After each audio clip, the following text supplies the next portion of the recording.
Hello বন্ধুরা, জ্যোতি দিদির রান্নাঘরে আপনাদের সবাইকে স্বাগত। আমি একটা সামাক সঙ্গীত গাইব।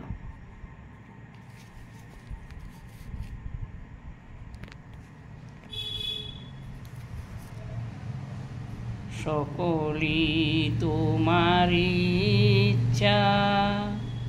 ইচ্ছাময়ী তারা তুমি, তোমার কর্ম তুমি করো মা, লোকে বলে করিয়া সকলই তোমার ইচ্ছা। ধন্যবাদ।